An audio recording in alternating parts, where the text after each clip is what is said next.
Welcome back to the Student River Podcast. I am your host, Luke Stokes.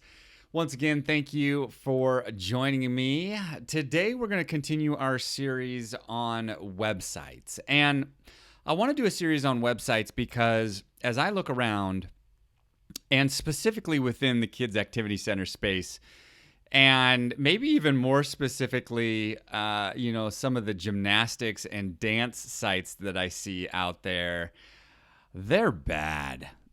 They're really bad.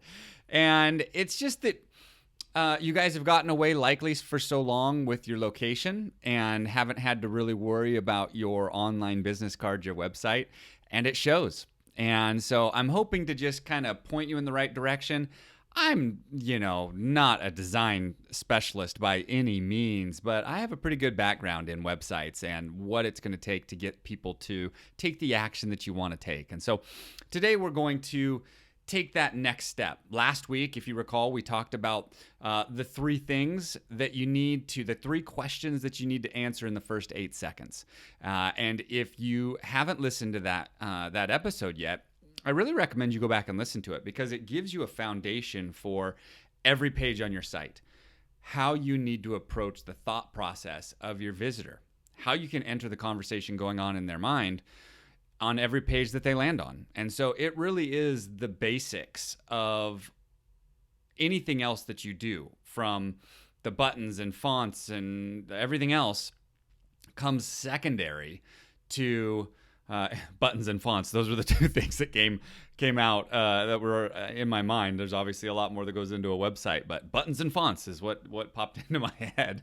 But the three questions really is the foundation, that the filter that you need to look at every page on your website. Today we're going to be talking about home pages, and not just what it should contain, but how you want to structure it so that you create an optimal path, create an optimal thought process for a website visitor that's landing on your homepage. Your homepage is your primary page, right? It's your business card page. It's the page that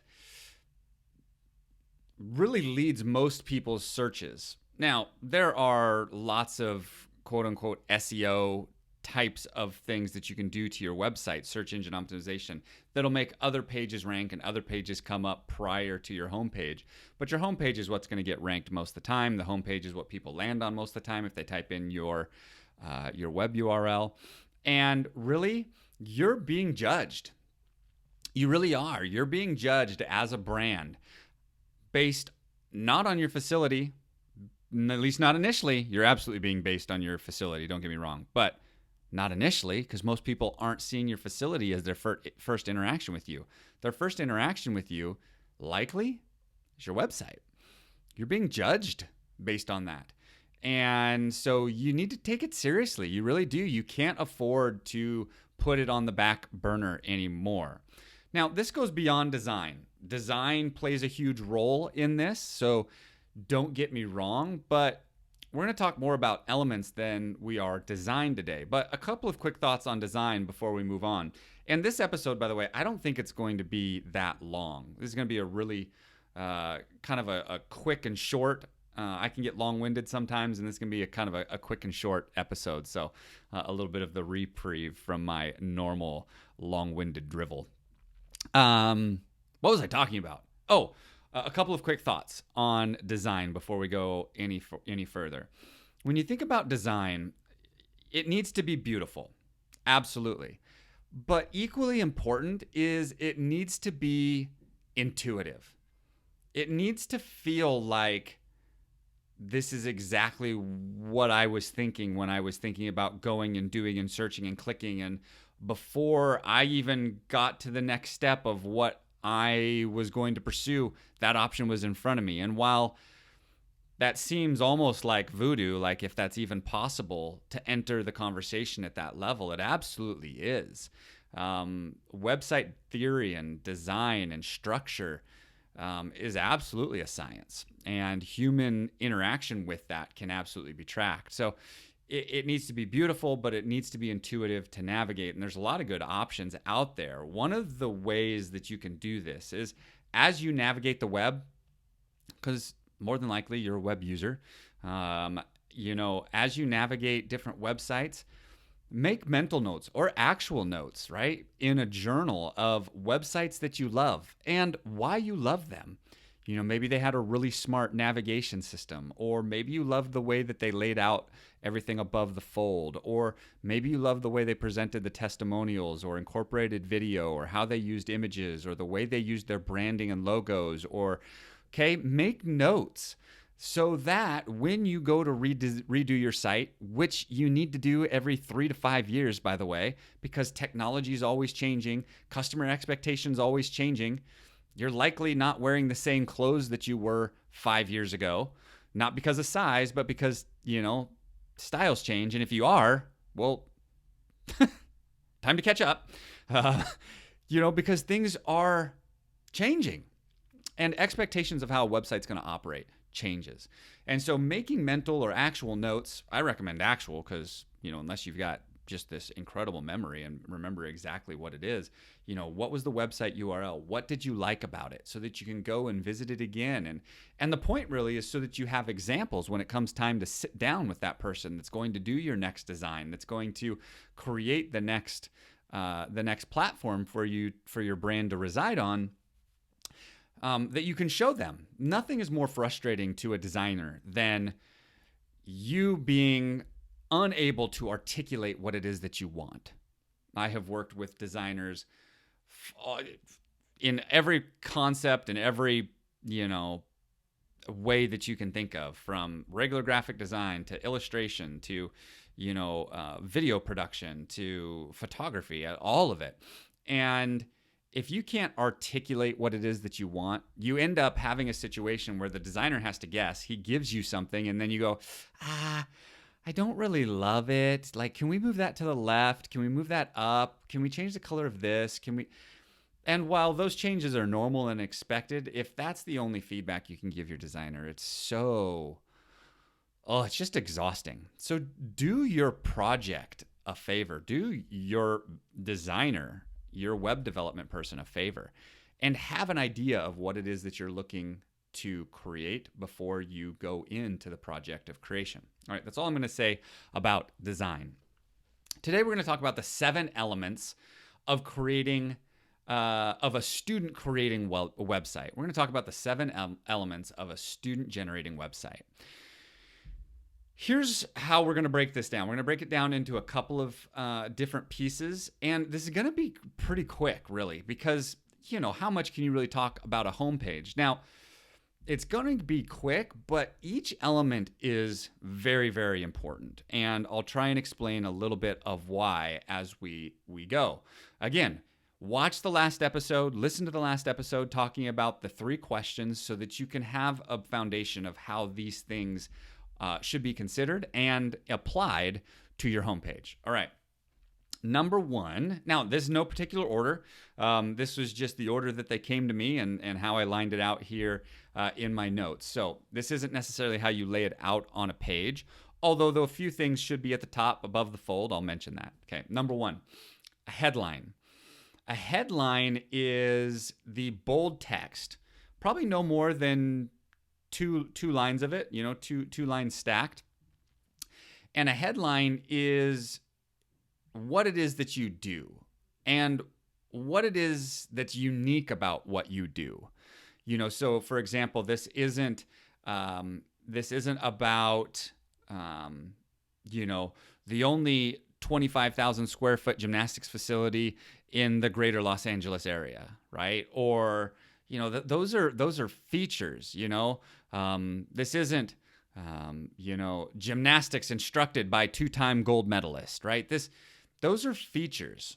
And while some people make decisions on that to stick around, that's really ultimately not what the masses make the decisions about. So this needs to be more about philosophy. And this is a glimpse into what you do and, more importantly, why I should stay. Okay? And so a headline should be right up at the top of the page. right underneath your header and your navigation. I'll get to that in a second. But your headline captures attention, is bold text, bold contrasting text. Now, don't make it neon green unless for some reason that fits with your brand. But even as I say that, like, even if that fits with your brand and your brand logo has neon green in it, don't make your headline neon green. It's tacky and it looks bad. But it does need to be contrasting, right? So, black, okay? If your website's darker, white or gray, and the occasional blue or red. I wouldn't go any further than that, okay? And it should be bold text and large font, easily readable. Don't get cute with your font. Don't get cute with your fonts anywhere on your website, okay? Your fonts need to be readable at every stage, on every page. And if the eye has to strain to read, even if you feel like you can read it great, if the eye has to strain to read, it gets exhausting and we move on. So don't get cute with your websites. Use normal, easy to read fonts. Okay. So a headline, a glimpse at what you do and why I should stay. What is unique about you compared to your competitors, the guy across the street? What is that? Okay. The next thing that's on your homepage is a hero image. Now, this reinforces what you do and maybe even more importantly, gives them an idea of what it's going to be like to do business with you. Okay. So this is a shot of kids having a good time, having fun. Maybe this is a shot of, overhead of your facility and all the cool things. Maybe this is, and you can do a couple of different things and test to figure out what's going to get people to stay longer, meaning lower your bounce rate. And so, but you need to have a hero image that reinforces that they are where they thought they were going to be, that reinforces if it can be complementary to your headline so that it fits together. That would be ideal, okay? But a nice, high resolution, high quality, professionally taken photograph, okay? And I tend to stay away from the sliding, rotating headers because I like to give the same type of experience to each person landing. I can take all of those pieces and those rotating headers and I can, work them in down below. I like my top to be controlled and I like it to be concise and really reinforce why we exist and why they should stay. And the reason why I'm not really giving you suggestions on like what the headline should be and specifically what the hero image should be is because that's going to have to fit within your brand. If you haven't listened to our branding episodes, go back and listen to our branding episodes. The work that I have you do in those episodes will make what the headline should be and what the hero image should be very obvious. Okay? It all of a sudden, you'll see all these pieces start to come together and craft a consistent message across all your different platforms. So a headline and a hero image. Okay? Next is a primary path with a call to action. In other words, what is the main action you want 80% of the people that come to your website to take? Okay. Now, my recommendation is that you use a lead magnet. Now, a lead magnet, I've talked about it in previous episodes, but a lead magnet is what we call an ethical bribe. It is essentially a exchange in value. I'm going to give you something in exchange for your email address, name, maybe what kind of class you're interested in, where you're located in town, whatever information's relevant to you. But it's going to be some sort of exchange. And I want this above the fold. Now, the fold is, the part of the screen from the top of your screen to the bottom of the screen without having to scroll. Now, everybody's fold is different based on their monitor, based on the resolution of their screens. So go conservative here, even if you've got here in front of me, I've got this huge fancy monitor. But my fold compared to somebody else's is going to be different. So you have to be really conservative. But these things should all be above the fold. This is, going to be an obvious path for them to take. So you have a headline, you have a hero image, and now you have the next thing, like, thanks for coming. We want you to come and experience what it is that we do. Enter your information right here and get a free trial class on us, right? Whatever it might be. Get them to start to interact with you. There's no way that you're going to convince them to give you money if you can't even convince them to give you an email address. So this is a lead magnet, an exchange in value. And I've done other episodes on what lead magnets should be and some ideas. I gave you just one just now, but come up with something that works for your brand. What makes sense? And make that the obvious thing that you want them to do first. That would be my recommendation. Okay, now there's other ways that you can go with a primary path. And if your business goes a different route, maybe that's through class selection or skill set identification, or there's other ways that you can go. Great.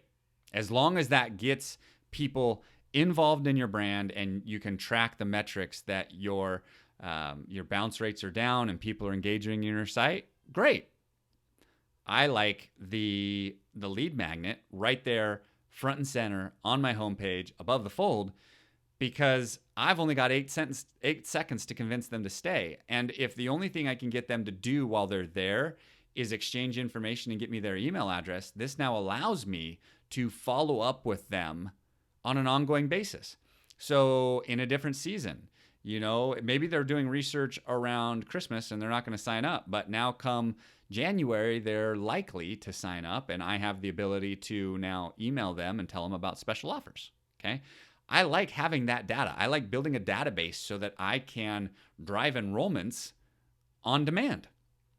And so that's one of the reasons why I like a primary path and call to action to be a lead magnet above the fold. The next thing is going to be why you and your brand. Okay, so this is going to be a little bit more about the, almost kind of borderline mission, a little bit of about us. This is a little bit of your story, right? People want to know who they're doing business with. They want to know what you're about and what you believe, especially as it relates to their kids, right? They need to know that you are on the same page as them. And so this can definitely be done through copy. Copy is a word that we use to refer to really any of the text in a given environment. That could be ad copy, that could be website copy, that could be, a number of different things. But the about section, the why you and your brand, it doesn't have to be lengthy. It can be just a handful of sentences that really articulates. It takes your headline and now puts an emphasis on it, and really kind of talks about now in a little bit more detail that you can't accomplish in a headline, what is important for them to know about you, why they should do business with you, why you guys are different, okay? And really, a video here would be ideal. I think in a perfect world, if you could sit down in front of a camera and you felt comfortable to do that and talk to somebody that would be on the other side of the camera about why they should come in and take a look at what you do, about how much fun they're going to have, and about the experience there, and what they're going to learn, and all of the things that their kids are going to accomplish beyond just the skill sets, right? Because really, kids' activities are way more than learning how to do a martial art, or how to do a back handspring, or to do the breaststroke, or to break dance. It's way more than that. You know that. That's why you're in this business. Don't make your website all about those things. Now, you can't omit that. They need to know that that's what you do. But the reason why they come and do it with you, ultimately, is because you impact their kids positively. Talk about this. How do you do this? What is important to mom? And if you can do that in a video, you have the ability to connect. You and I have way more rapport here through this camera by me talking to you, or through this microphone if you're listening to me, because you can see me, you can hear me. You can hear the tone in my voice, the way I say things. I can emphasize things. I can talk faster. I can talk quieter. I can lean into the mic so that you can hear me more, right? There's so many. You just have the ability to be way more dynamic. Okay? And that doesn't have to be the owner. That can be the GM. That can be, I would recommend somebody on your team. I wouldn't hire somebody to be that personality, because usually then it's overdone and doesn't really understand what you guys are about. But somebody that can really convey what it is that you do. Okay? And if that's uncomfortable and written word is really your strength, which it is for a lot of people, then write. Don't create a blog post about it. That's for another page, an About Us page, which we're not talking about. This is like the snapshot of that. Why you? Why your brand in a little bit more detail than you can provide, and a headline. Okay. Next, I like a link block. Right now, a link block is just my language. I'm not even sure that's web development language, but most of the time, web dev knows what that means. But a link block is all of the maybe representative of the different programs that you have, right? So if you were running a dance studio, a link block might have, ballet and tap and jazz and, contemporary and, maybe tricking and breakdancing and lyrical and hip hop. I don't remember if I mentioned that one yet, but right, it's all the different programs that you have. Now, the thing about a link block is it can be either done with buttons, okay, different buttons that represent each, different images that represent each, text, but it should look elegant. It should be intuitive. They should understand. It shouldn't be so flat that they don't know that they can click on it, right? Just because your cursor turns to the finger and you know that you can click on it doesn't mean that when you're looking at it, you can know. So it should be obvious that they can click on it. And what it does is it's going to then take them to a page that goes more into detail about that particular category, okay? So it should be your different programs that they can participate. And you can break this up however you want. You could do a link block that's all the different programs. You could do a link block that is about age groups and start there for a refinement. They click on the age group, and then the next page talks about the programs for that age group, right? And then they can click on the programs and go deeper. Okay, so you can structure this. You can silo it, is the way it's referred to, however you want. I'm not going to get into recommendations on that, but this should be a section that graphically represents your different programs and gives them guidance on how they can go without using your menu systems, right? This is something that easily takes them to the next stage of understanding about what programs that you have. Okay, number 6. See, we're going pretty quick, right? We're getting down to the end here. Number 6, testimonials. Okay, these are reviews. Now, these are your best reviews for your different high traffic programs. Okay, so what do I mean by that? So let's say that you have a competitive group and you have a recreational group. What is more high traffic? In other words, what is going to be of more interest to eyeballs? Your rec programs. Your team is a very select group, and your competitive is a very select group. So it should be related to your rec programs and ideally to your different rec programs, okay? So if this was gymnastics, I would want a review with an image of the person leaving the review, okay? Now, if you can't go that far, then text is fine. You can take these off of your Facebook, off of your Yelp, off your Google listing. Maybe they give it to you in person. But if you can contact this person and get a quick image of them, it adds credibility. And you don't have to put the full name in there, but first name and last name, first name and the initial of the last name, and an image. It provides a level of credibility so that they know that they're real. Okay. because they're on your site. Now, when they're done through a third party, there's almost a authority that comes with it. But when they're on your site, people know that you could fabricate that. So you have to do things to make them more believable, more real. And so I recommend an image. I recommend a name if you can. And then I would create, either a scrolling rotate, some sort of banner that has different reviews going through, or you can do blocks and you can do, different reviews and line them all up. And I would connect them to your different programs. If you were gymnastics, I'd have a rec girls program, and I would have a ninja program, and I'd have a preschool program, and I would have, when I say program, I mean reviews, a rec review, right? And a preschool review, and a ninja review, and a tumbling review, and a mommy and me review, and so that they can see how people are interacting with your guys' brand, and people that can vouch for the different programs that they're looking at. Now, choose good reviews. Choose your best reviews. This doesn't mean the most wordy reviews, but these are reviews that aren't generic, that have specificity, so that they land with a bit different weight. And if it can reinforce your messaging above with the headline and with your why you and your brand piece, which is either copy or video, you can now see how you have cohesive messaging all the way through this. And so having testimonial reviews on there is the next layer of just reinforcing that they should stay. Now, another layer of this, if you want to even take this up another notch and level up, would be video reviews. Creating little videos of people that have had good experience. And if you go to Cascade Conversions website, you'll see a lot of these elements in play. I've got a headline, and I've got, instead of a hero image, I've got a video right at the top.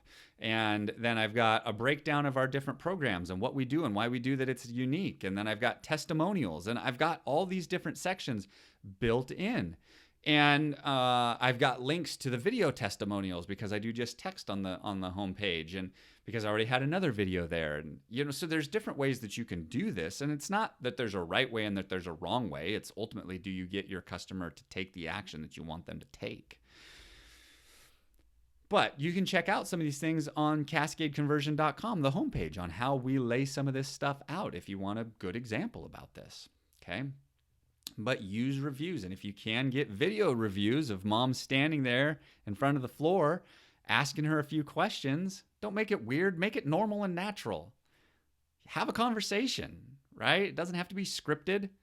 You can have the same questions if you want, but that would just be another way that you can add another layer of credibility, right? There's no way to doubt that that person's actually leaving a review if it's a video. That's why video is the highest level of credibility that you can put in a review, okay?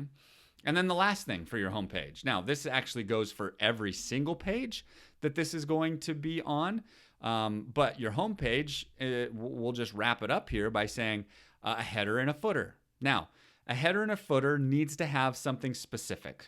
Okay, this is obviously going to go on every single page. Your header should be the same across every single page. Your footer should be the same across every single page. Your header, you want deep links. Now, with your header navigation, you want to be able to get to every page on your website through your navigation. Okay, don't make them make multiple clicks to get to where they want to go, if they know where they want to go. Now, if you have to take them by the hand and guide them through a series of clicks to get to the place that they need to be, but they don't know they need to be, that's different. But if someone's coming in and wanting to know just your schedule or just this or just a specific piece, they should be able to get there in one click. So that's what the menu system's for, is to get deep links. It also needs to have your phone number right at the top. Right at the top, so that it's easy to find you, and it shouldn't be hidden and tiny. You don't want it to weight it heavily. You don't want to compete with your headline and everything else that's going on your page. But at the moment that they're like, I want to call these guys, I want to reach out, don't make them search for it. It should be right at the top in your header, okay? Your phone number, your contact info, maybe you have an email address up there, or, text this number for information, right? There's a number of different calls to action that you can do up there, but a way to contact you right up in your header. And then obviously your branding. Your branding is going to go in your header, meaning logos and font sets that represent the name of your company. Okay, so that's your header.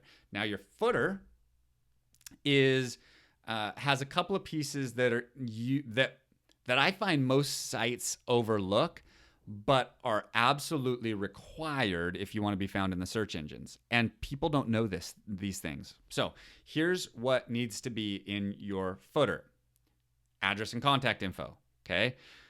I would also put hours of operation, right? If you're going to put a phone number on your site, but they don't know when you're actually open, come on, put your hours of operation. When can they reach somebody? What's your address? Okay. And make that obvious. Now you can have a contact us page also, but make that obvious. Don't make them search for that information. They want to find you. Let them find you. Okay. But here's the two pieces that most people overlook that are absolutely required: a privacy policy and a terms of use or a terms of service. These are requirements by Google if you want to be in their search engine. And if your website doesn't have it, you're going to get removed from the index. You're going to get removed from the search engine. And you could say, well, I don't have it and I'm in the search engine. Okay, it's temporary. You can't even run ads on Facebook, Instagram, Google. You can't run ads without a privacy policy and a terms of service. They won't even let you do it. They'll reject your ads. So if you don't have a privacy policy and terms of use, terms of service, these need to be in your footer, and it must be on every single page. Okay, this is the way that this is one of the things, this is one of the boxes that you must check. Okay, copyright info, it's got to go in your footer. And then other things, other items, other links, maybe you have a staff page, and hey, staff page, let's pause for just a second. Don't put the names of your staff and contact information for your staff and stuff like that. And believe me, that's counterintuitive to my business, because I want to be able to get in touch with you and reach out to your staff so that I can have a sales conversation about hiring our agency. But in reality, all you're doing is, if you put your staff's information out there, you're putting information out there for another gym to poach. And can we all just agree that finding quality staff, whether you're a gym or a dance studio, martial arts dojo, finding quality staff is probably one of the biggest things I hear you guys complain about. It's tough. So don't make it easy for your competition to poach them. Now, that doesn't mean that you can't put a picture, put a friendly face, and what programs they coach. Okay? You can still have an idea of who they're going to see when they walk through the front doors, right? And the types of people that work there, without having all the information on there, and make it easy for them to poach. Okay, so staff, maybe employment opportunities, right? We're looking for staff. Hello. So a way that they can find out about career options that they've got there, job opportunities, employment opportunities, links to your social assets. So this would be to Facebook and to Instagram, and to YouTube channels, and make those things. Okay, that all goes in your footer. All right, your homepage it's your business card. You're being judged on it. It needs to be up to par, and it needs to be executed well. So those are my 7 things. I'm going to give you a bonus tip right here. We're going to call this, a 7.5, if you will. Not that it's related to header and footer at all.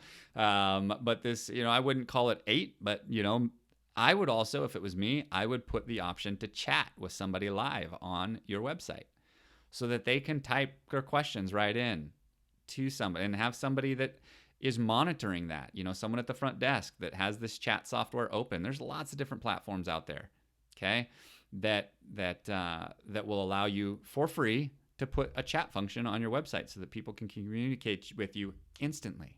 Now, chat doesn't do any good if you're not going to have somebody there to receive it, but I would also include that. Your homepage leads. You lead with your homepage. It needs to be buttoned up.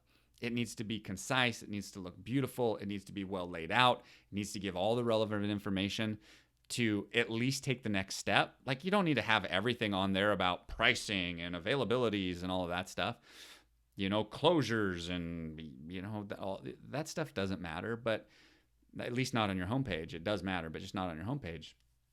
But make it so that it is smooth and concise and well received, well consumed, and intuitive. Thanks for joining me today. I really hope that you go out there and redo your website, because likely it's terrible. And you should be updated anyways, even if it's not. So thank you for joining us. That's a few tips on what you need to do to your homepage, and we'll talk to you next time. Thanks.